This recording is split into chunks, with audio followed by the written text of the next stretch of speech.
નમસ્કાર, સંદેશ ન્યૂઝના ડિજિટલ પ્લેટફોર્મમાં આપનું સ્વાગત છે અને હું છું આપની સાથે માલવી.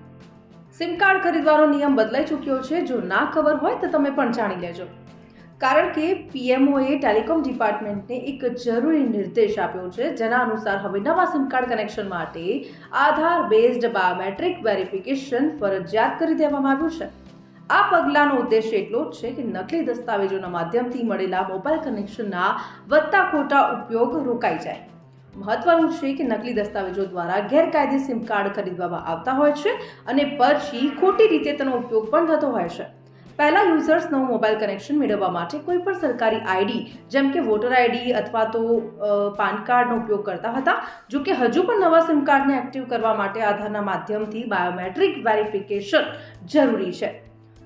આ સાથે છૂટક વેપારીઓએ હવે આ નિયમનું ફરજિયાતપણે પાલન કરવાનું રહેશે.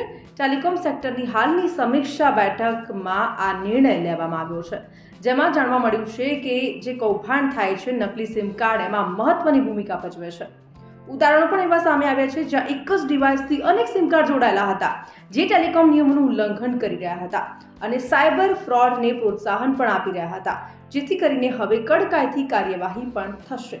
એટલે કે નકલી ડોક્યુમેન્ટનો ઉપયોગ કરીને સિમ કાર્ડ એક્ટિવ કરનારા રિટેલ વેપારીઓએ આકરી કાર્યવાહીનો સામનો કરવો પડી શકે છે. એટલે આ નિયમ હવે બદલાઈ ગયો છે. સિમ કાર્ડ ખરીદવું હશે તો આ નિયમને તમારે ફોલો કરવા પડશે. તો આવા જ ઇન્ફોર્મેટિવ વિડીયોઝ જોવા માટે સંદેશ ન્યૂઝના ડિજિટલ પ્લેટફોર્મ સાથે જોડાયેલા રહો.